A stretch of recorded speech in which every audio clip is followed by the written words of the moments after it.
Okay, तो आप लोगों को मेरा ये बोर्ड दिखाई दे रहा है?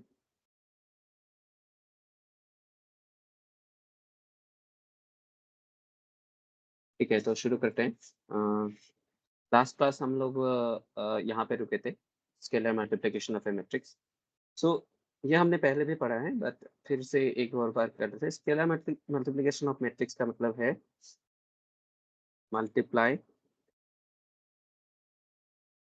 ए scalar to a matrix.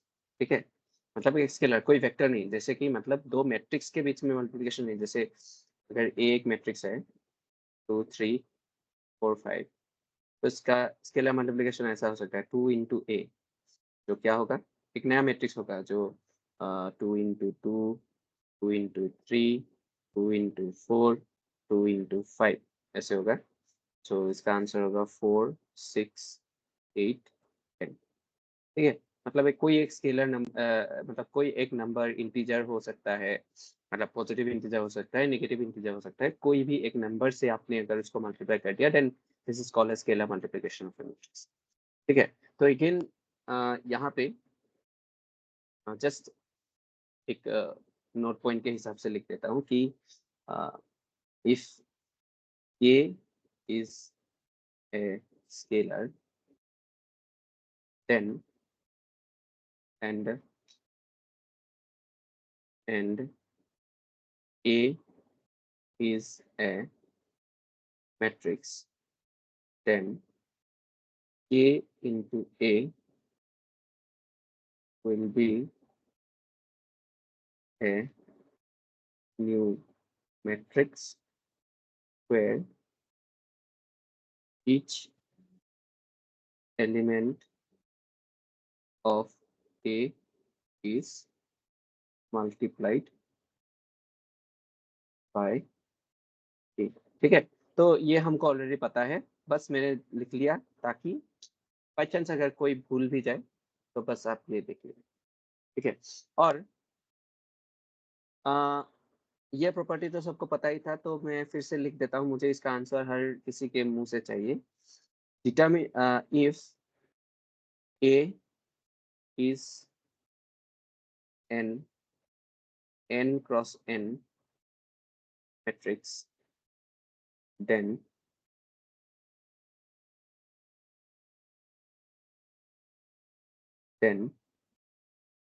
determinant of A into A will be, यहाँ पे क्या होगा, क्या मल्टीप्लाई होगा?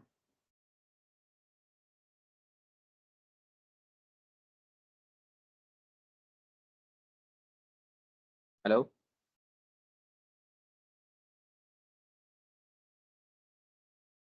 के A, ये determinant of K into A, it's not K into A, determinant of K into A, ये हमने पहले भी किया था। चलो एक काम करो, फिर से रिवाइंड करने के लिए इसका डिटर्मिनेंट निकालो और इस मैट्रिक्स का डिटर्मिनेंट निकालो। इसका डिटर्मिनेंट क्या होगा? 10 minus 6, that is 4, करेक्ट ना? और इसका डिटर्मिनेंट क्या होगा? 40, एक सेकेंड, हाँ ये 10 माइनस 12, सॉरी सॉरी, 10 माइनस 12 होगा, मतलब ये -2 होगा। और ये 40 माइनस कितना है? 48 48 -8। हाँ, अभी अभी बताओ, determinant of 2a is equal to -8, इसको मैं ऐसे लिख सकता हूँ, 2 स्क्वायर इंटू -2, मतलब 2 स्क्वायर इंटू डिटर्मिनेंट ऑफ ए, ये लिख सकता हूँ ना? हाँ, यस सर। अभी बताओ इसका आंसर क्या होगा फिर? क्या मल्टीप्लाई होगा इसके साथ? यहाँ पे 2 क्या है? 2 के है ना? तो के तो आएगा उसके साथ। ये 2 एक्चुअली क्या है? ये एक 2x2 मैट्रिक्स था, तो यहाँ पे क्या आएगा? A to the power, sorry, n होगा ना, के टू द पावर। ये बहुत इंपॉर्टेंट प्रॉपर्टी है, मैंने लास्ट क्लास भी बताया था, तो प्लीज प्लीज मैं बोल रहा हूँ आपको, ये प्रॉपर्टी हमेशा याद रखना है। अगर के एक स्केलर है और डिटर्मिनेंट ऑफ के इंटू ए होगा, अगर ए एक n बाई n मैट्रिक्स है, ठीक है, अगर ए, इफ ए, ठीक है, मैं अभी नाम चेंज कर देता हूँ, बार बार ए से शुरू होने से प्रॉब्लम हो रहा है। इफ बी इज ए के क्रॉस के मैट्रिक्स, ठीक है, थोड़ा कंफ्यूज कर देता हूँ, देन डिटर्मिनेंट ऑफ के इंटू ए इज व्हाट? के टू द पावर क्या होगा, बताओ?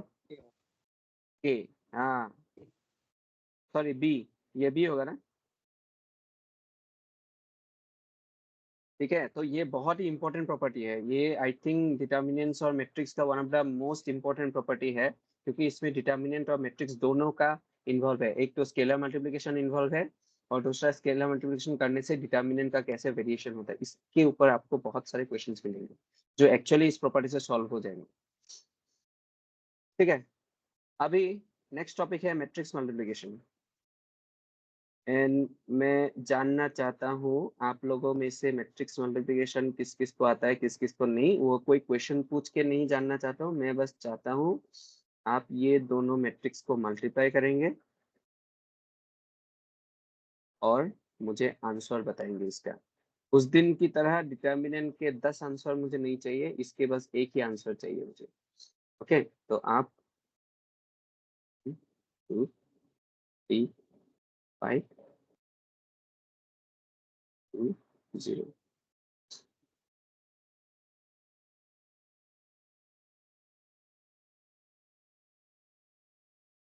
आप निकालेंगे ए इंटू बी,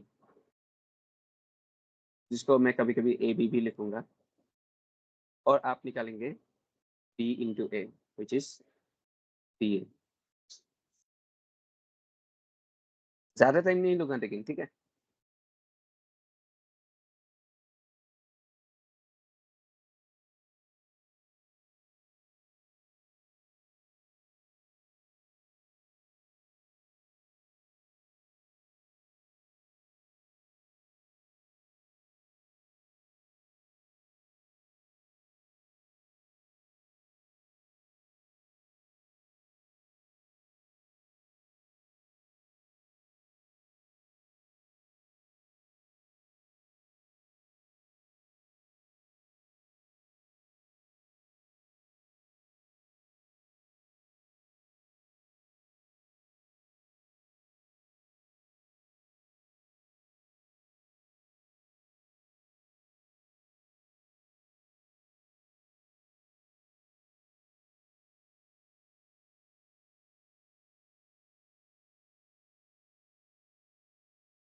आया आंसर?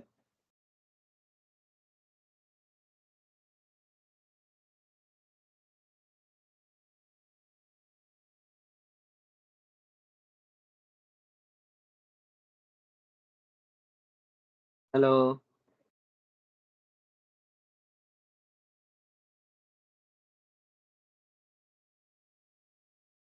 बच्चे हैं या भाग गए? हेलो?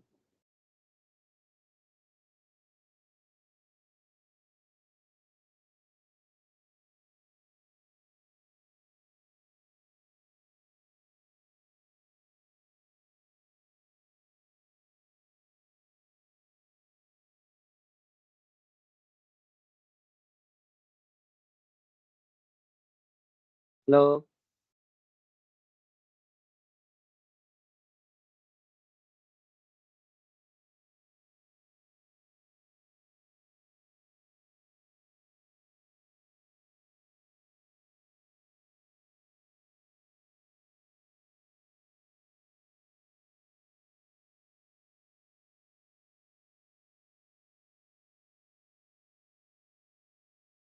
हेलो।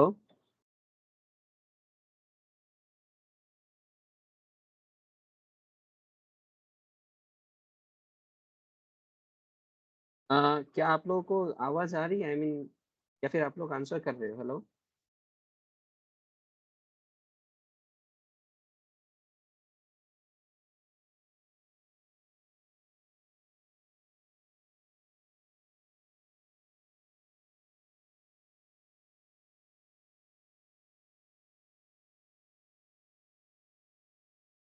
तो फिर लोग तो ज्वाइन किए हुए हैं।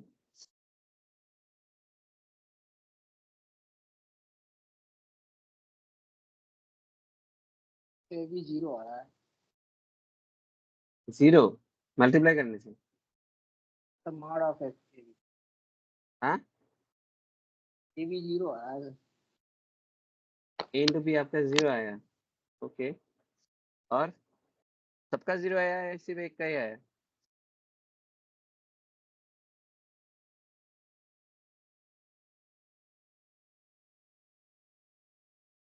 और बी ए क्या होगा? बी ए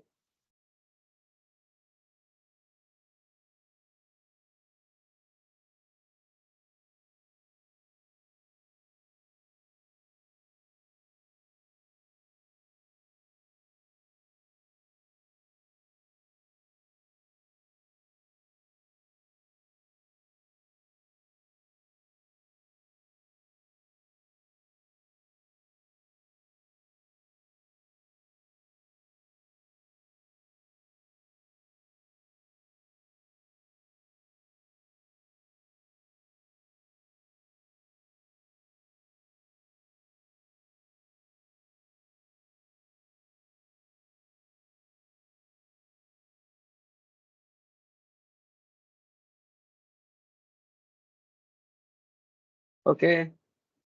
देखते हैं हम।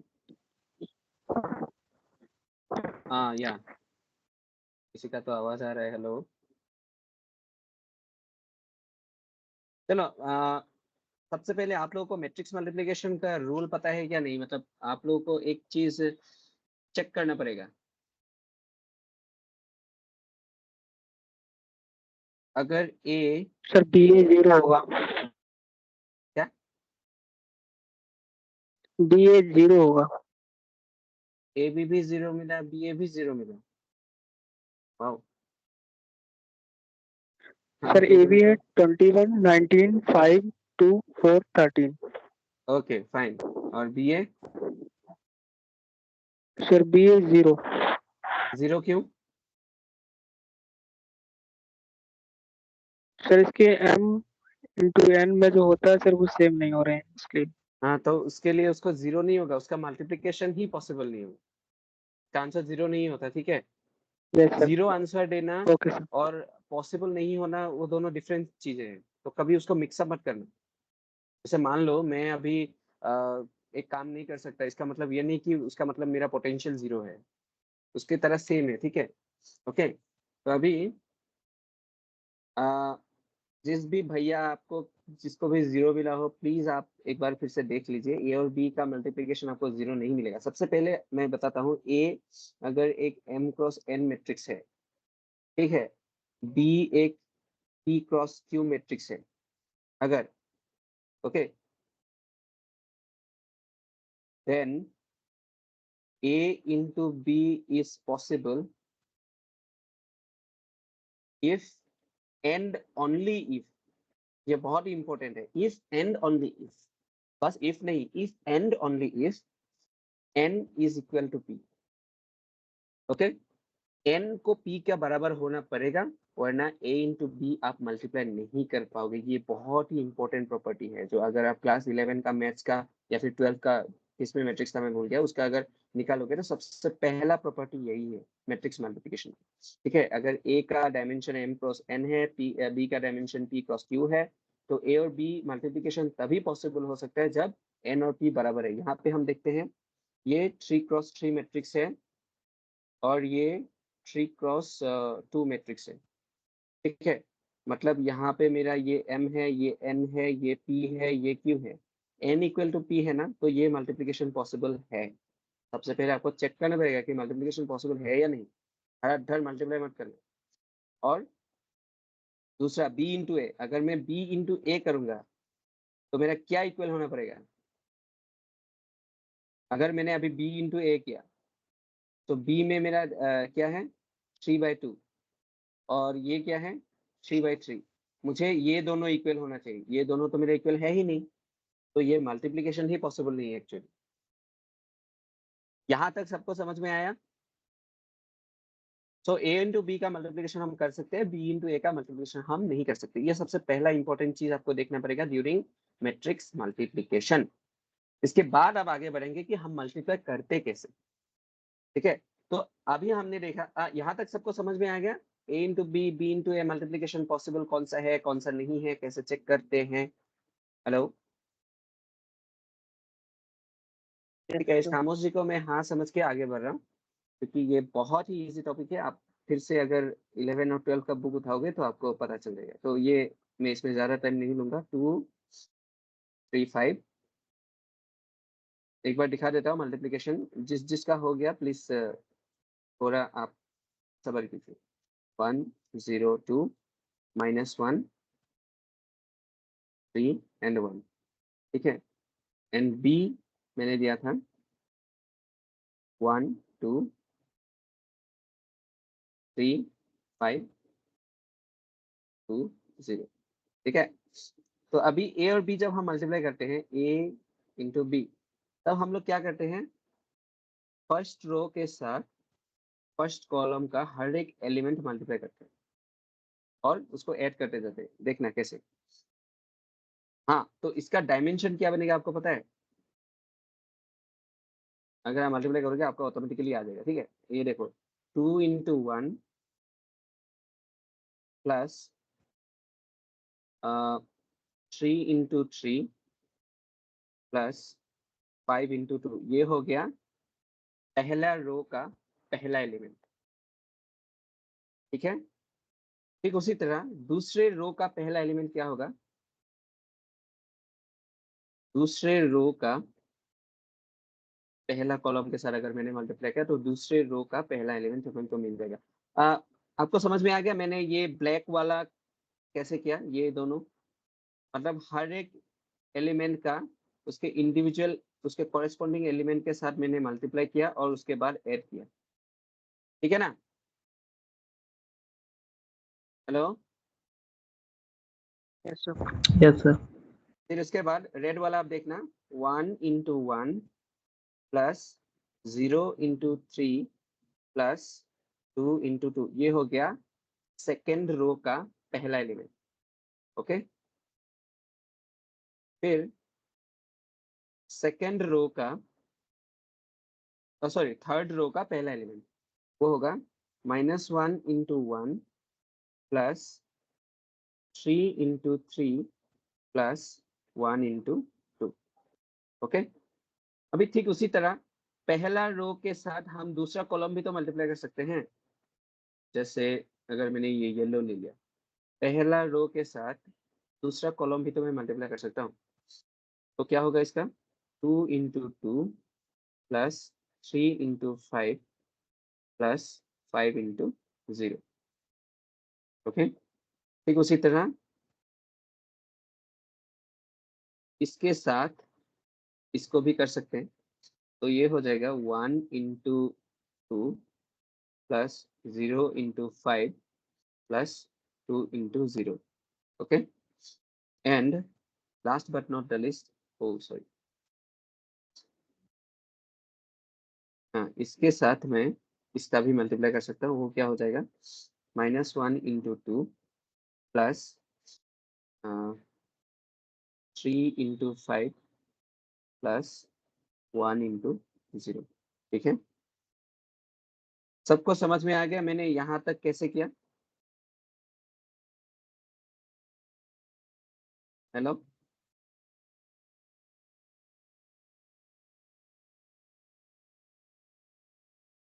Yes sir. आ गया सबको समझ में?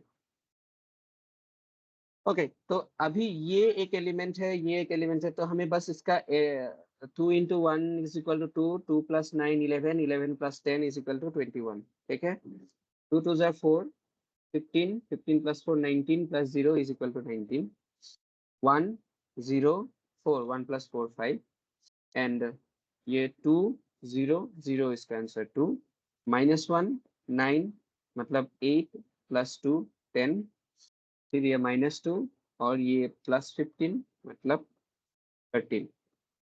अभी इसका डायमेंशन बताओ क्या है? 3/2 है ना? हेलो,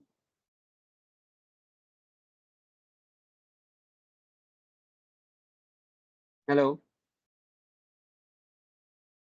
इसका डायमेंशन 3/2 है ना? Yes sir. ओके, अभी आप देखो इसका इंटरेस्टिंग चीज, यहाँ पे ये इसका डायमेंशन था 3/3, यहाँ पे इसका डायमेंशन था 3/2। ओके, ध्यान से देखना, ये दो इक्वल होना चाहिए तभी मल्टीप्लिकेशन होगा। ये दो इक्वल है, मल्टीप्लिकेशन हुआ, मल्टीप्लिकेशन होने के बाद हमको जो डायमेंशन मिलेगा वो 3/2 होना ही पड़ेगा। ये एक चेक करने का मेथड है। ठीक है, ये देखो 3/2 मिला। सबको समझ में आ गया यहाँ तक? Yes sir. ओके, तो मैं फिर से एक बार लिख लेता हूँ। इफ ए, इफ नहीं चाहिए, the multiplication between A matrix M cross N and B matrix P cross Q is possible if N is equal to P and the product AB will be of order, कौन सा order में होगा? M cross Q। ये line सबको समझ में आ गया?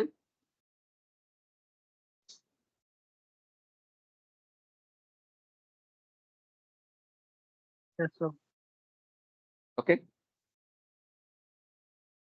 ठीक है, तो अभी हम जाते हैं प्रॉपर्टीज ऑफ मैट्रिक्स मल्टीप्लिकेशन।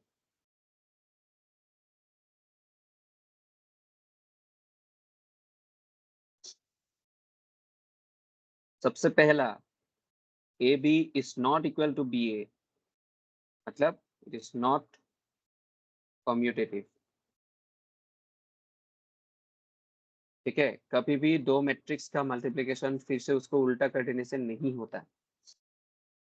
ठीक है, A into B into C is equal to A into B into C, मतलब it is associative.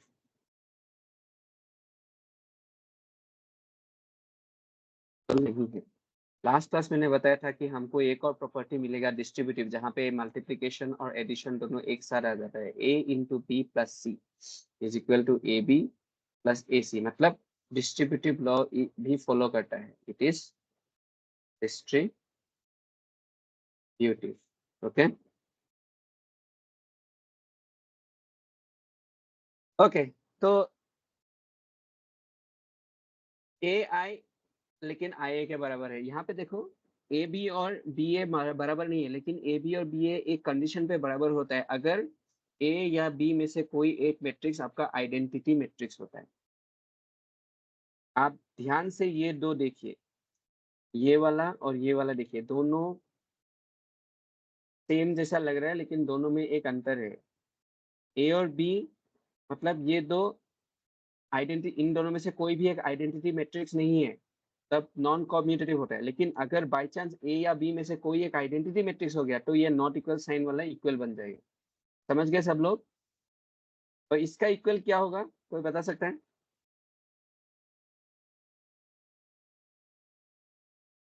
1 into 5 equal to 5, 1 into 2 is equal to 2. So identity matrix multiplied by any matrix will be equal to the matrix A. itself. Yes, A. Okay. Fifth number property, और ये इसको मैं एक star mark मार के आपको देता हूं,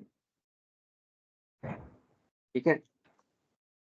ये property A into A inverse, अभी तक हमने इनवर्स पढ़ा नहीं, हम पढ़ने जा रहे हैं, बस याद रखना A into A inverse is also equal to A inverse into A. देखो फिर से ये वाला काम में नहीं आया, मतलब अगर आए हो या उसी का इनवर्स हो।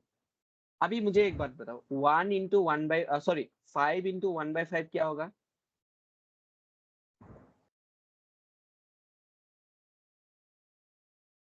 5 इंटू 1/5 क्या होगा? 1। 5 इंटू 1/5 इज इक्वल टू 1, है ना? मतलब 5 into 5 to the power -1 is equal to 1, ऐसे लिख सकता हूँ मैं, सेम है ना? ओके। Yes sir. लिखने में है आसान, बट ये ही आप लोगों को पानी पिला रही है एग्जाम में। हाँ, if A is a square matrix, square matrix मतलब number of rows is equals to number of column, okay? Then A to the power m into A to the power n is equal to A to the power m plus n।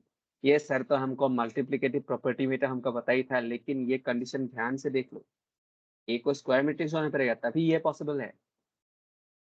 ये क्यों हमको दे दिया? क्योंकि आप लोगों ने अभी देखा मैट्रिक्स मल्टीप्लिकेशन इतना इजी नहीं है, इसलिए हम अगर हम उसको सिंप्लीफाई कर सके, देखो ए टू द पावर पहले आपको m करना पड़ेगा, मतलब a को आपको m बार मल्टीप्लाई करना पड़ेगा, है ना?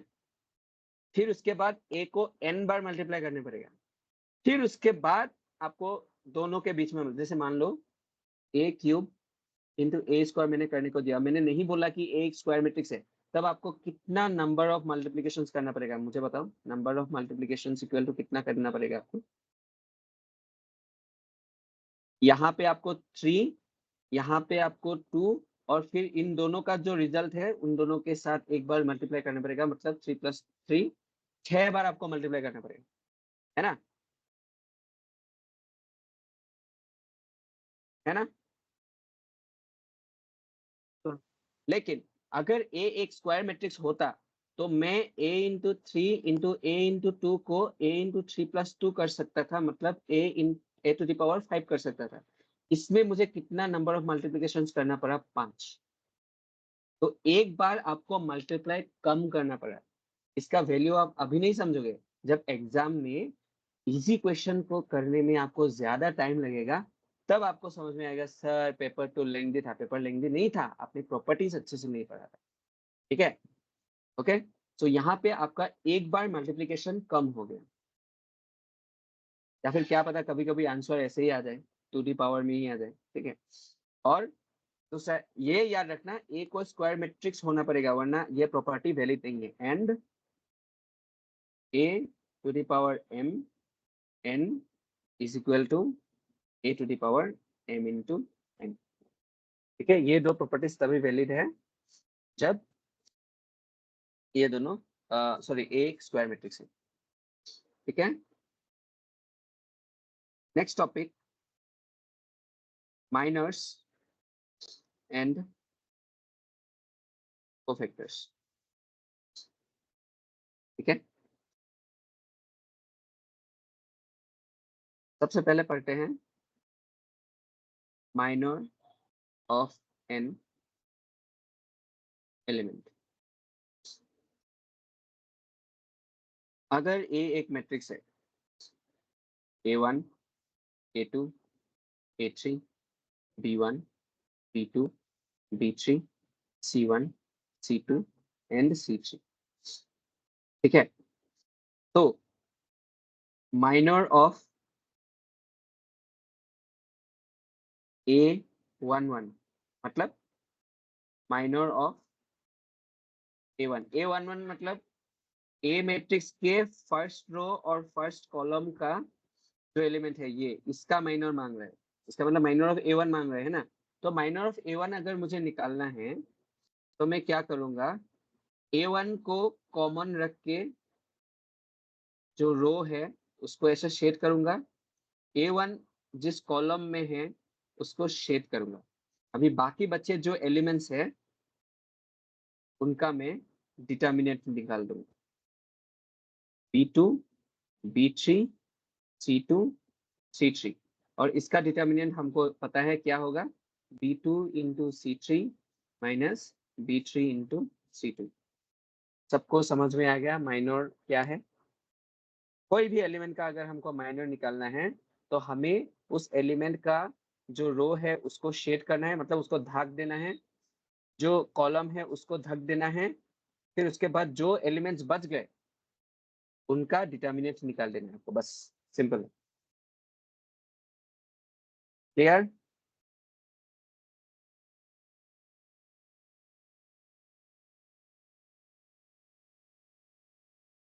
हेलो,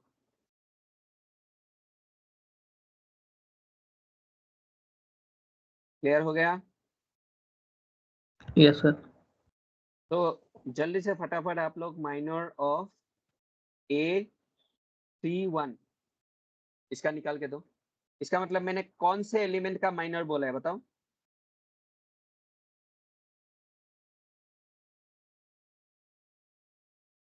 C1 कौन सा एलिमेंट है?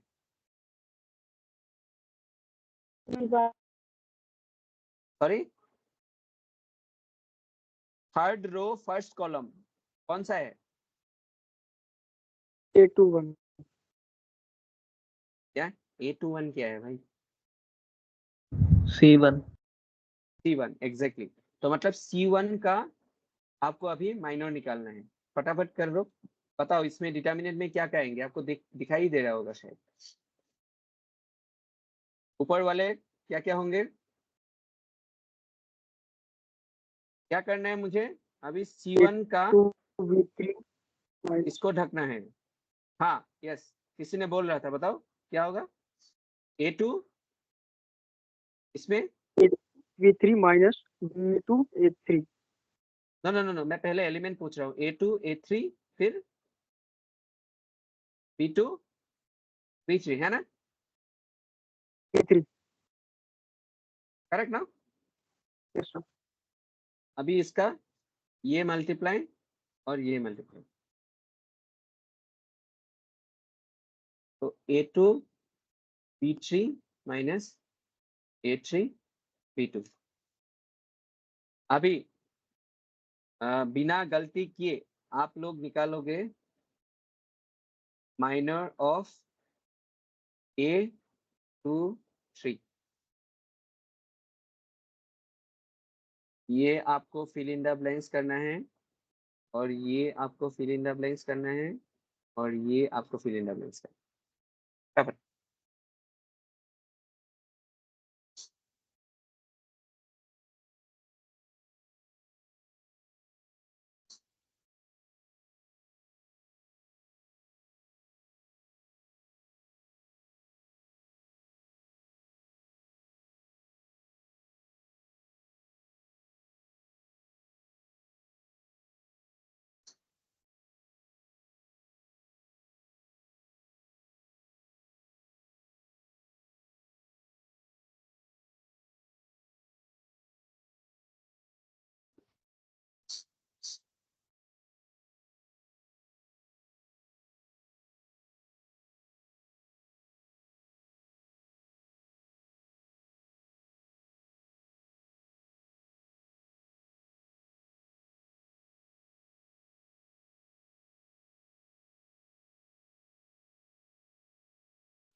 माइनर ऑफ A21 A1 हाँ A2 C1 C2 नहीं नहीं नहीं नहीं, सुनो सुनो, A1 A2 इसमें क्या आएगा, इसमें क्या आएगा?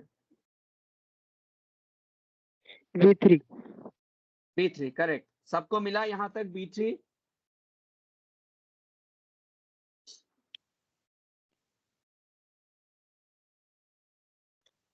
हेलो, सो गए? ज्यादा इजी है, ज्यादा टफ है, क्या है मतलब, समझ में नहीं आ रहा? ठीक है, ये डिटर्मिनेंट पे क्या क्या होगा बताओ? A1 A2 C1 C2 exactly, A1 A2 C1 C2 सबको पता चला ये कैसे निकला? मैं फिर से लिख देता हूँ यहाँ पे, ठीक है? A1 A2 A3 B1 B2 B3 C1 C2 C3, तो हमें B3 का निकालना है, मतलब इसका जो कॉमन कॉलम एंड कॉमन रो है उनके सारे एलिमेंट्स को हमें ढक देना है। फिर बचे कौन? ये चार, A1 A2 C1 C2, ठीक है? फिर उसके बाद क्या? Cross multiplication, A1 C2 minus A2 C1, सबको मिला ये? yes sir ठीक है, अभी हम जाते हैं कोफैक्टर्स। कोफैक्टर्स, ये तो अगर आपको समझ में आ गया माइनर, तो आपको कोफैक्टर समझने में और ज्यादा आसान है। Cofactor of A I J is equal to -1 to the power I plus J into minor of A I J.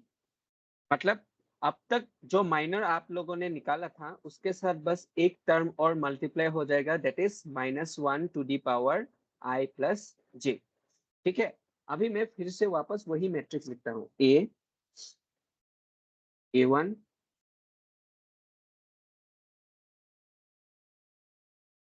A2 A3 B1 B2 B3 C1 C2 and C3।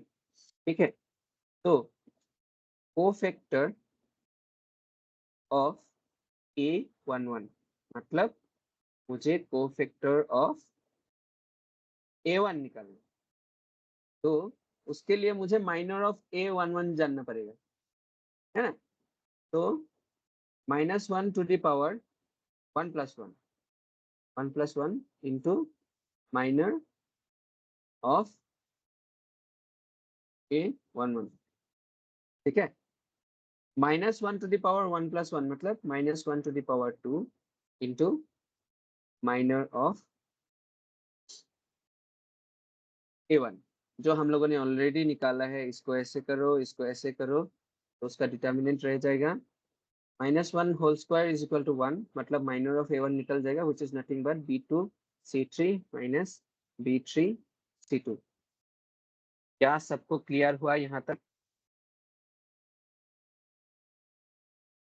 yes sir yes sir. Okay, तो अगर मुझे cofactor of, जो मैंने आपको बोला था A23 निकालने को दिया था, तो इसके साथ मुझे क्या करना पड़ेगा? कोफैक्टर ऑफ, मुझे क्या निकालना है? 23 मतलब B3, ठीक है? तो B3 का कोफैक्टर निकालने के लिए सबसे पहले मुझे -1 to the power I plus J 2 + 5 into minor of B3, and minor of B3 आप लोगों ने ऑलरेडी निकाला है, -1 टू द पावर ये क्या हो जाएगा 5, ठीक है? और माइनर ऑफ B3 आप लोगों ने क्या निकाला था? ये A1 C2 minus A2 C1, A1 C2 minus A2 C1, ठीक है? अभी -1 टू द पावर 5 क्या होगा? +1 या -1? -1 -1, ठीक है? तो -1 into A1 C2 minus A2 C1, तो -1 को अगर मैं हटा दूं तो क्या मैं इसको ऐसे लिख सकता हूँ? A2 C1 minus A1 C2, यही हो गया आपका परफेक्ट। किसी को कुछ डाउट है माइनर्स एंड कोफैक्टर्स में? क्योंकि अगर आपका माइनर्स एंड कोफैक्टर्स में डाउट हो गया तो आप एडजॉइंट नहीं निकाल पाओगे।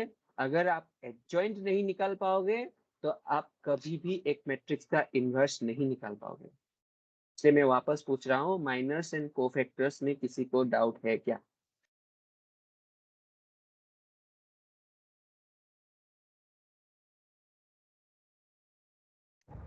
No sir. फाइन। तो अभी हम चलते हैं adjoint. Adjoint of a matrix A. ठीक है, तो adjoint of a matrix A को हम ऐसे लिखते हैं, ए डी जे ए। मतलब अगर ए एक मैट्रिक्स है, ठीक है, तो एडजॉइंट ऑफ ए भी एक मैट्रिक्स होगा जिसके एलिमेंट्स होंगे कोफैक्टर्स ऑफ ए आई जी। इसका मतलब क्या? इसका मतलब ये है, if A is an m by n matrix. इसका मैं सिंपल करूंगा, don't worry. If A is an m by n matrix, adjoint of A क्या होगा? एक मैट्रिक्स ही होगा, ठीक है, जिसके एलिमेंट, तो पहला एलिमेंट क्या होगा?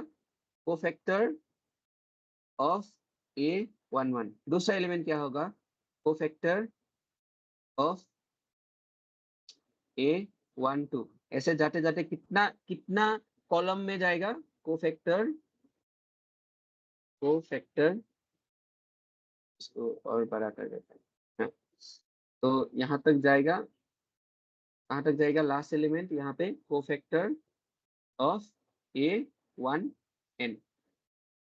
ठीक उसी तरह cofactor of A 2 1, cofactor of A 2 2, ऐसे करके कोफैक्टर ऑफ ए 2 n। ऐसे ऐसे जाते जाते इसको कहाँ जाएगा? कोफैक्टर ऑफ ए, बताओ ये क्या हो गया? ए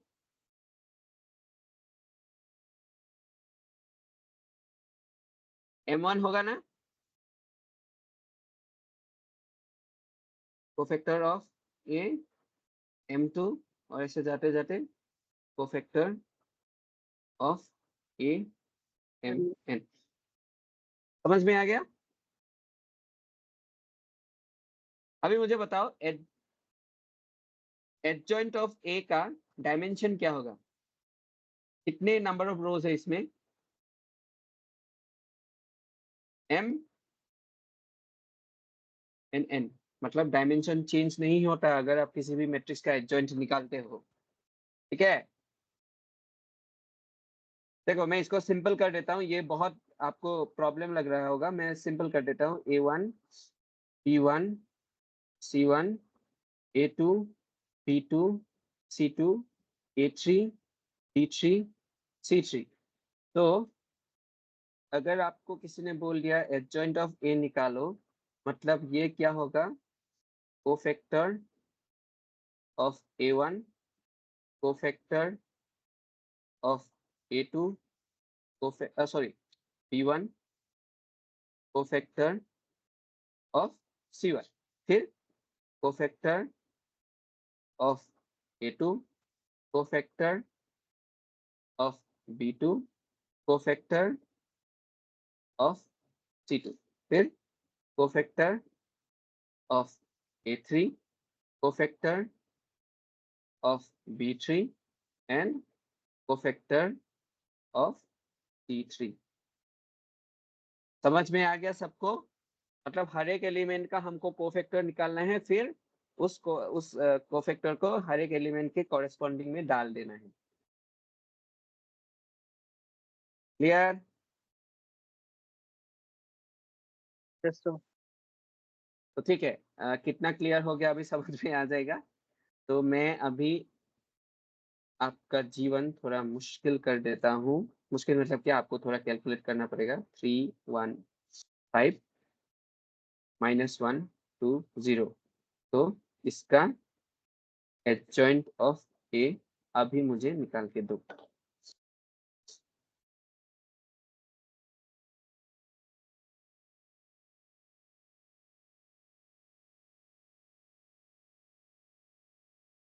सॉरी सॉरी सॉरी सॉरी, मैंने एक चीज गलती की, एक चीज गलती किया, रुको।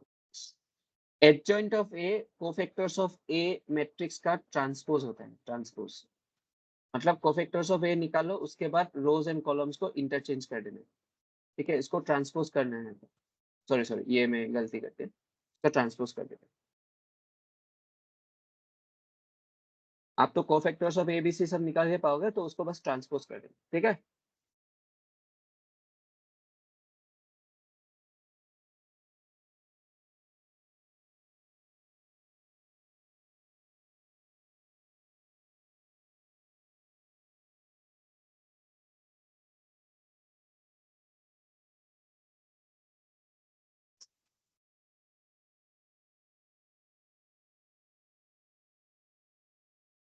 ट्रांसपोज पढ़ा है ना मैंने, सबको याद है ना ट्रांसपोज क्या है?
हेलो, आंसर आया?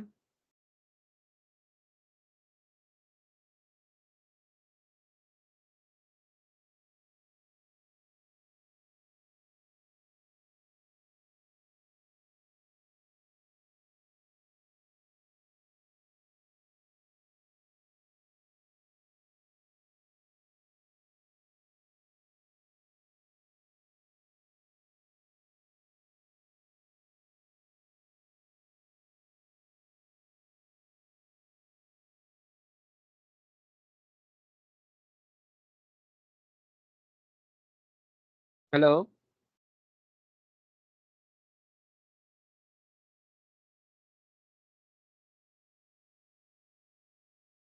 स्टूडेंट्स तो लीव नहीं कर रहे।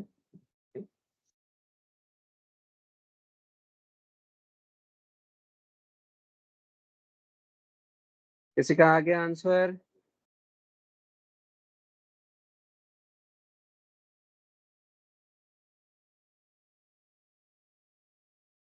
-10 -5 7 6 -3 -4 7 1 -5। नाइस। और किसी का ट्रांसपोज ले लिया ना बाद में आपने? Yes sir. क्या? तो ठीक है, हम करके देखते हैं अभी इनका आंसर मैच हो रहा है कि नहीं।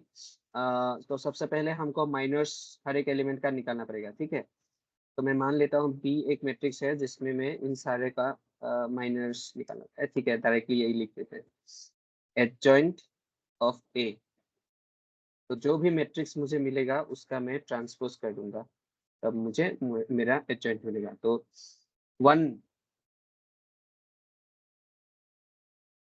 1 के अकॉर्डिंग ये होगा, ठीक है। तो ये होगा मेरा 0, ये होगा मेरा 10, 0 -10 और -1 to the power 1 है ना। तो इसका आंसर सही, आपका पहला एलिमेंट तो सही हुआ, तो इसका -10, ठीक है। फिर 2 का ये गया, मतलब 3 into 0 and -5 that is equal to +5, but -1 to the power 1 plus 2, तो -5,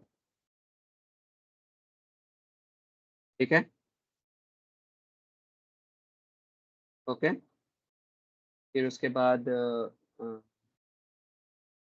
क्या हो गया, ये इसका ये हो गया, और ये चला गया 3 into 2 6, 6 plus 1 7, और ये 1 plus 3, तो 6 plus 1 ये 7 रहेगा, ओके।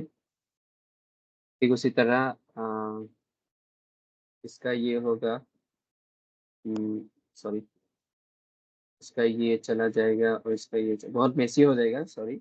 2 into 0 और 2 into 3, 0 minus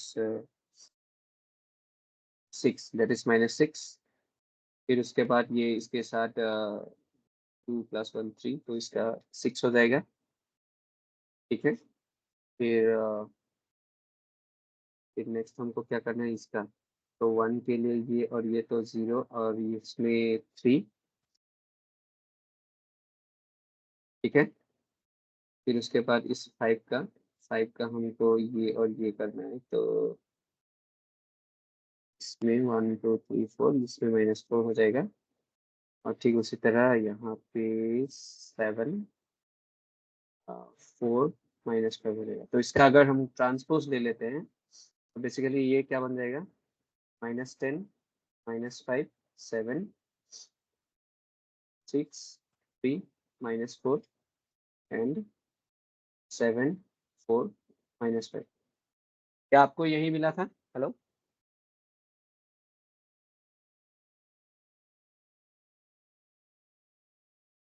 hello,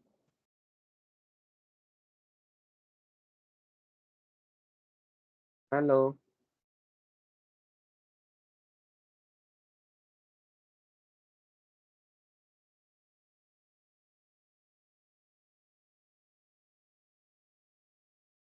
hello. Sir third row का सेकंड कॉलम मेरा मैच नहीं कर रहा था। ओके, आप दोबारा चेक कीजिए, मुझे लगता है मेरा गलती नहीं हुआ है, बट फिर भी मेरा भी गलती हो सकता है, आप चेक कर लेना। बट कॉन्सेप्ट आपको समझ में आ गया ना? Yes sir. ठीक है, तो अभी हम जाते हैं properties of adjoint of matrix.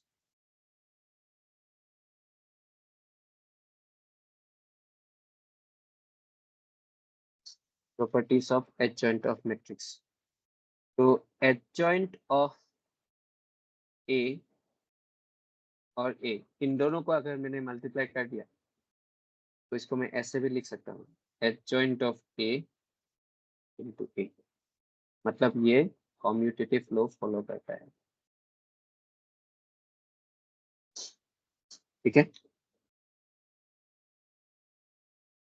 और इसका एक और इम्पोर्टेंट चीज है, this is nothing but determinant of A into I N.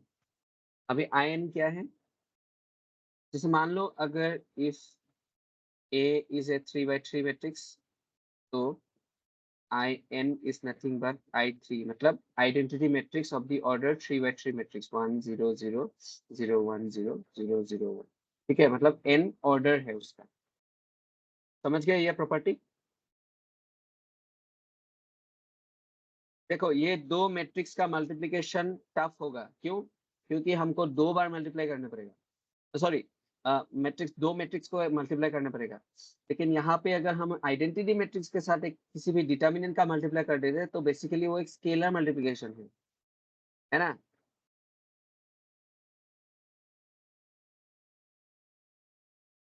Hello,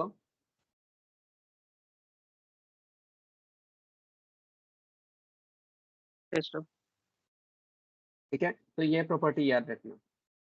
समझ में आ गया ये प्रॉपर्टी? एडजॉइंट ऑफ ए को ए के साथ मल्टीप्लाई अगर करेंगे, तो उसको कॉम्यूटेटिव लॉ तो फॉलो करेगा ही, बट उसका जो वैल्यू है दोनों को मल्टीप्लाई ना करने से भी हमको मिल सकता है। हम सबसे पहले क्या करेंगे, उस पर्टिकुलर मैट्रिक्स का हम डिटर्मिनेंट निकालेंगे, फिर उसके बाद उसके आइडेंटिटी मैट्रिक्स के साथ हम मल्टीप्लाई करेंगे। जैसे मान लो A इज इक्वल टू, अगर हमारा ऐसा था A1 B1 A2 B2 B2 ऐसा था, तो मेरा adjoint of A into A would भी क्या होगा, determinant of A multiplied by 1 0 0 1। ठीक है, अभी डिटर्मिनेंट ऑफ A क्या है, A1 B2 minus A2 B1, और इसके साथ मल्टीप्लाई होगा आपका identity matrix.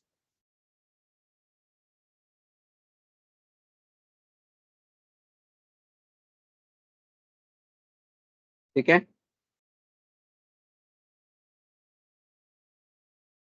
Yes, sir.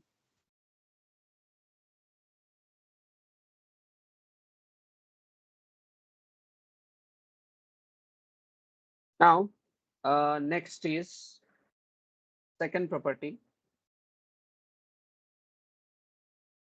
adjoint of adjoint of k into a। जब भी मैंने k यूज किया वो एक स्केलर है, ठीक है, this will be nothing but k to the power n minus 1 into adjoint of a, where k is scalar and n is size of matrix।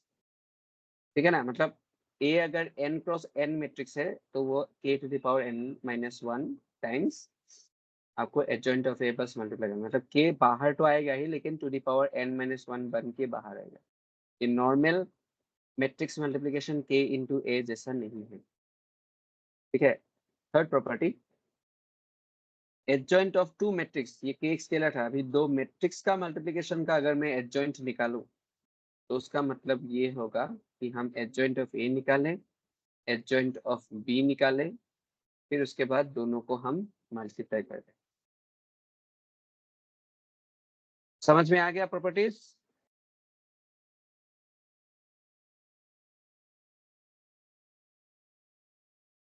Yes, sir.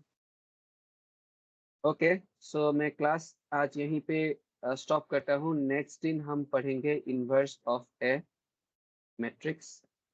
ठीक है, और अब तक आप लोगों ने जो पढ़ा एडजॉइंट, ट्रांसपोज वगैरह सब कुछ यहाँ पे अभी यूज होगा, डिटर्मिनेंट अभी यहाँ पे यूज होगा। तो प्लीज ये वीकेंड आप एटलीस्ट यहाँ तक जितना हम पढ़ाए वो देख के आ जाइए, क्योंकि नेक्स्ट क्लास आपको न्यूमेरिकल शुरू हो जाएगा नेक्स्ट क्लास से।